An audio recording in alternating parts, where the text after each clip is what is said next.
भवानी शंकरो वन्दे श्रद्धा विश्वासरूपिणो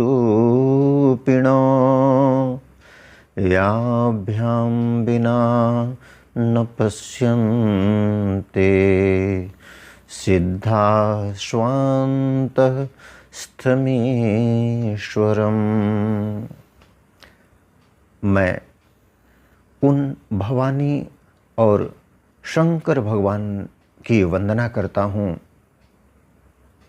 जो कि श्रद्धा और विश्वास की प्रतिमूर्ति हैं।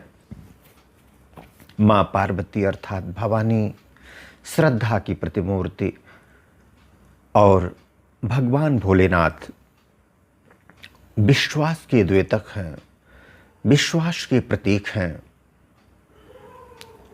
इन दोनों की कृपा के बिना सिद्धगण साधकगण अपने ही अंदर स्थित ईश्वर के दर्शन नहीं कर पाते। परम आदरणीय श्रोतागण, सादर नमन। आशा करता हूँ आप स्वस्थ एवं प्रसन्न मुद्रा में होंगे। ध्यान साधना की अगली कड़ी में आज हम देखते हैं स्वास्थ्य सूत्र को चर्चा करेंगे। स्वास्थ्य सूत्र पर हेल्थ टिप्स, सुंदरतम स्वास्थ्य सूत्र। सर्वप्रथम हम इस बात की चर्चा करते हैं स्वस्थ शब्द की उत्पत्ति कैसे हुई है।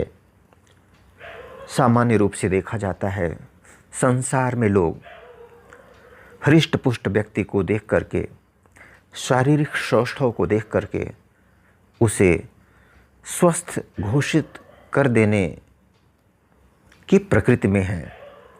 उस व्यक्ति को मानते हैं वह व्यक्ति स्वस्थ है। लेकिन प्रिय श्रोतागण, आज एक नई दृष्टि लेकर स्वस्थ अर्थात हेल्थी पर्सन के बारे में विचार करेंगे। स्वस्थ शब्द स्व और इष्ट से मिलकर बना है। स्व से आशय होता है आत्म तत्व का, चेतना का, और इष्ट का अर्थ होता है स्थित होना। यानी जब कोई भी व्यक्ति अपनी स्व अर्थात आत्मिक स्थिति में स्थित होता है तब उसे स्वस्थ कहा जाता है। शारीरिक संरचना, बाह्य जो परिदृश्य होता है उसको देखकर किसी भी व्यक्ति को स्वस्थ कहा जा सकता है। भौतिक दृष्टिकोण से यही देखा जा रहा है, लेकिन आत्मिक दृष्टि से, आध्यात्मिक दृष्टि से स्वस्थ व्यक्ति वह है जो अपने स्व में स्थित है। बाह्य दृष्टि से, शारीरिक दृष्टि से, मायिक दृष्टि से संसार में एक दृष्टि है। बाह्य धरातल पर जो व्यक्ति स्वस्थ है उसका इशारा इस बात पर है कि संतुलित आहार लिया हुआ वह शरीर जिसके सारे अंग समुचित रूप से विकसित हुए हैं उसे संसार स्वस्थ मानता आया है और लोग मानते रहेंगे। लेकिन जब हम ध्यान साधना के विषय में बात कर रहे हैं तो एक नए परिप्रेक्ष्य में स्वस्थ शब्द की व्याख्या यहाँ पर इस प्रकार हुई है।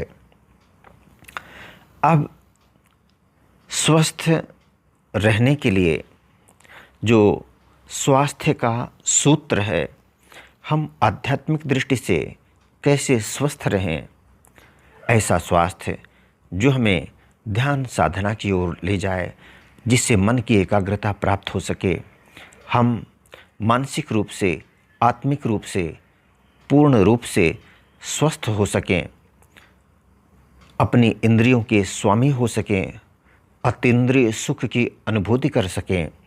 इसके लिए कुछ बातें हैं, आइए चलते हैं उनकी ओर। कर्म के अनुलंघनीय नियम अथवा विश्वनाट्य की सुनिश्चित योजना में दृढ़ विश्वास रखते हुए पवित्र एवं निश्चिंत जीवन व्यतीत करें। इस सूत्र के अनुसार कर्म के अनुलंघनीय नियम यानी हमारा यह जीवन हमारे पूर्व जन्मों के कर्मों के हिसाब किताब से जिस कुल खानदान में, जिस आर्थिक स्थिति में, जिस वातावरण में हुआ है, उसे समझना चाहिए कि कर्म का जो ये नियम होता है, अवश्यमेव भुक्तव्यम कृतम कर्म शुभाशुभम, शुभ और अशुभ जो भी कर्म हम करते हैं उनका भोग करना पड़ता है और उसी अनुरूप हमारा जन्म होता है। तो जिस कुल खानदान परिवेश में हम पैदा हुए हैं उसको समझना चाहिए कि कर्म का वो अनुलंघनीय नियम है, उसको हम काट नहीं सकते। यह नियम अकाट्य है। जहाँ हमको पैदा होना चाहिए था, जिस परिस्थिति में, जिस वातावरण में, हम वहीं पैदा हुए हैं। विश्वनाट्य की सुनिश्चित योजना है यह, अर्थात जब बात इस तरह से अकाट्य सत्य है और विश्वनाट्य की सुनिश्चित योजना है, इसलिए हमको इसमें दृढ़ विश्वास रखते हुए पवित्र एवं निश्चिंत जीवन व्यतीत करना चाहिए। पवित्र कैसे रहेंगे, क्या, क्यों, कैसे, अगर मगर, किंतु परंतु जब जीवन में आते हैं इससे उलझनें पैदा होती हैं, असंतोष पैदा होता है। इसलिए जब हम स्वीकार भाव में जीने लगते हैं तो फिर अंदर बाहर से हम पवित्र हो जाते हैं और फिर निश्चिंत इसलिए हो जाते हैं कि जैसा होना था वैसा ही हुआ, वही हो जो प्रारब्ध में लिखा था उस अनुरूप हमारा जो जीवन है, इसमें परिवर्तन की कोई गुंजाइश नहीं है। इसलिए जब हम स्वीकार कर लेते हैं तो पवित्र और निश्चिंत हो जाते हैं। और जब हम पवित्र और निश्चिंत हो गए तब हम शांत और संतुष्ट भी हो जाते हैं। शांत रहने के लिए जब हम सत प्रयास करते हुए, जीवन में पुरुषार्थ करते हुए और आगे बढ़ते हैं तो एक संतोष का भाव आता है। जब हम शांत रहते हैं तो संतोष का भाव भी सामने आ जाता है। कैसे आता है? जिस तरह से एक माला होती है और हम चाहते हैं कि वो माला हमारी तरफ आ जाए, पूरी माला आ जाए, तो ज़रूरी नहीं कि पूरी माला को हम पकड़ें। एक माला का मणका यदि अपनी ओर खींचते हैं तो चूँकि वो उस माला में ये सद्गुण रूपी पुष्प गुथे हुए हैं, इसलिए सारी माला सामने आ जाती है। इसलिए सारी माला पास में खींच कर चली आती है। तो जब हम शांत होते हैं तो संतुष्ट भी हो जाते हैं। पवित्र एवं निश्चिंत जीवन व्यतीत करते हुए शांत एवं संतुष्ट रहें। चिंता करना छोड़ दें। चिंता किस बात की? चिंता तब छूटेगी जब हम अपने हृदय से, अंतरतम हृदय के स्थल से ये विचार करें कि जो जीवन है प्रभु की अमानत है। जीवन की नैया कर दे प्रभु के हवाले, जैसी वे चाहें उसको वैसे संभाले। दाता की देन कर दे दाता को अर्पण, मेरा मेरा ना कर तू हो जा समर्पण।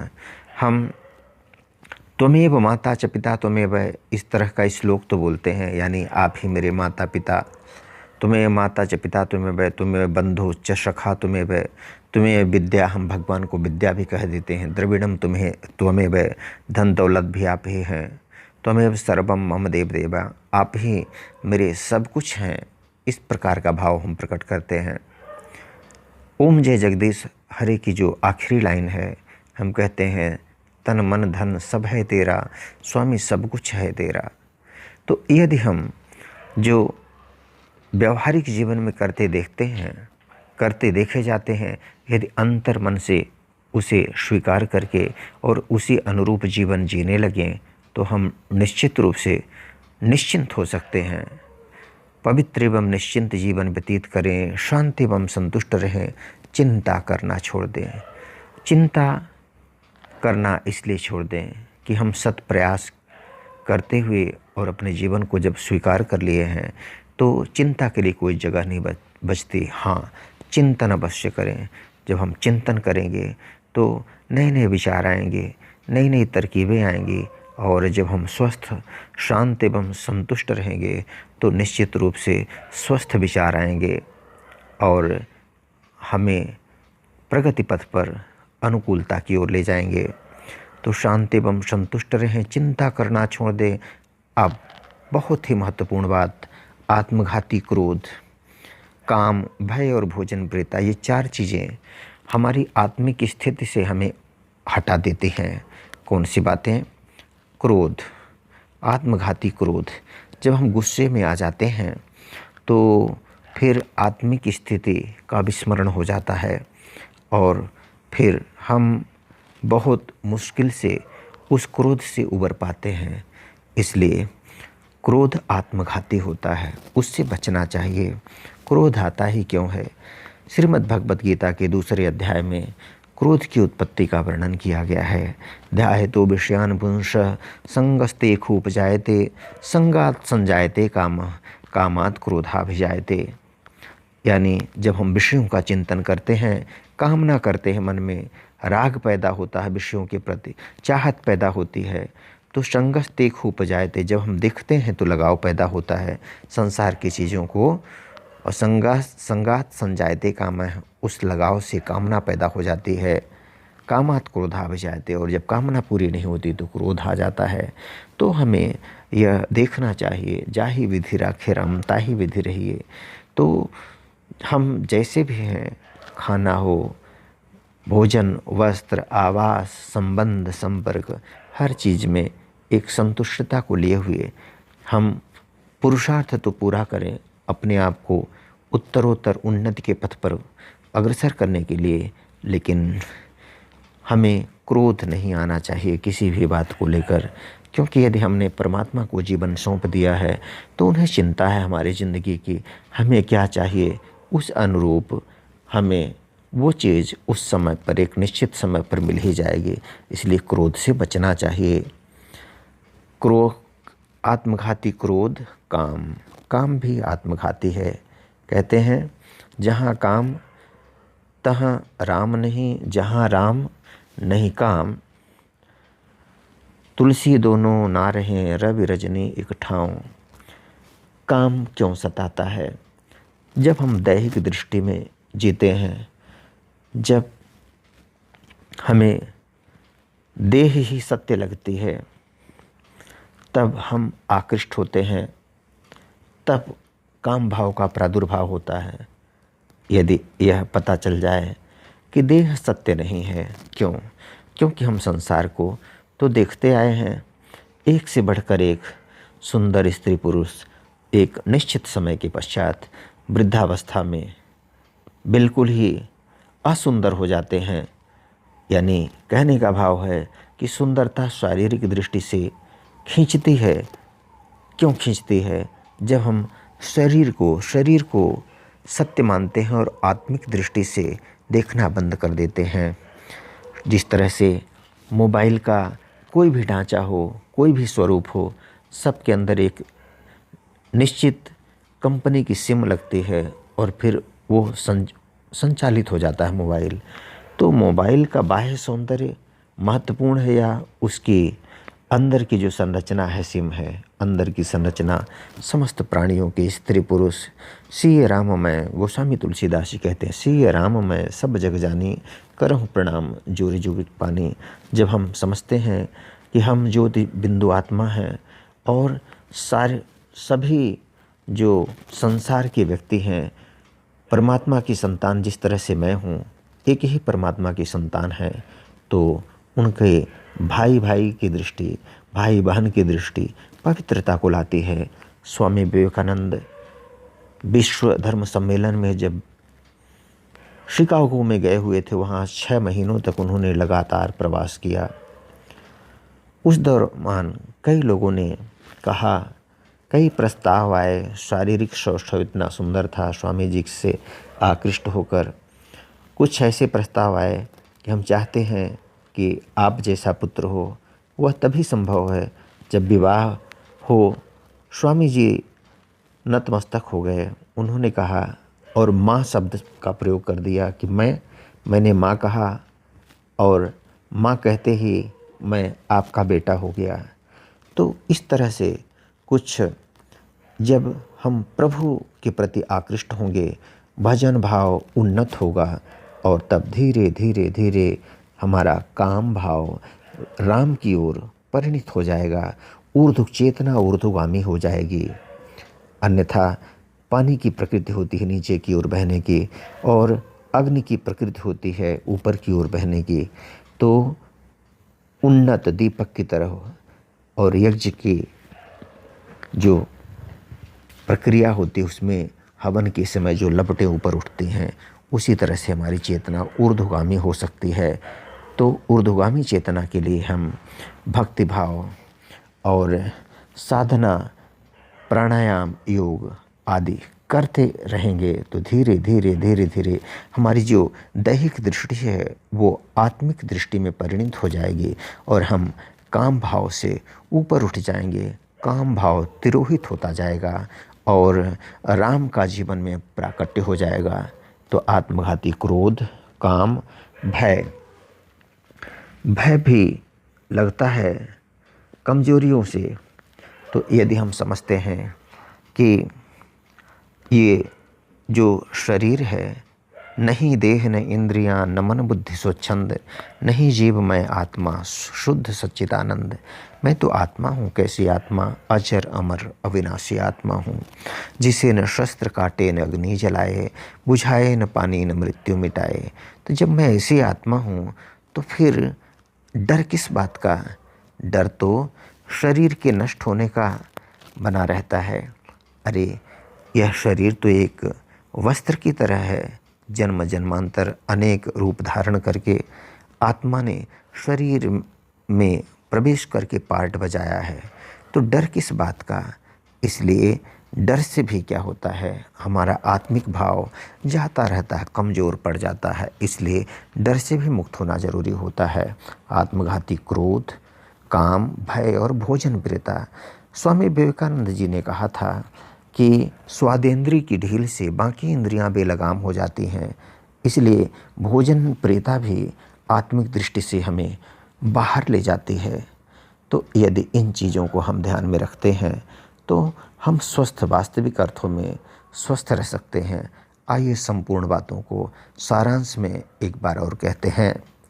कर्म के अनुलंघनीय नियम अथवा विश्वनाट्य की सुनिश्चित योजना में दृढ़ विश्वास रखते हुए पवित्र एवं निश्चिंत जीवन व्यतीत करें। शांत एवं संतुष्ट रहें, चिंता करना छोड़ दें, आत्मघाती क्रोध, काम, भय और भोजन प्रियता को विष समझ कर त्याग दें, आज्ञा दें। इसी प्रसंग के साथ मिलेंगे पुनः एक नए वीडियो के साथ। तब तक के लिए आपका जीवन मंगलमय हो, स्वस्थ एवं प्रसन्न रहें। वीडियो देखने के लिए धन्यवाद एवं आभार। जय हिंद, जय जगत।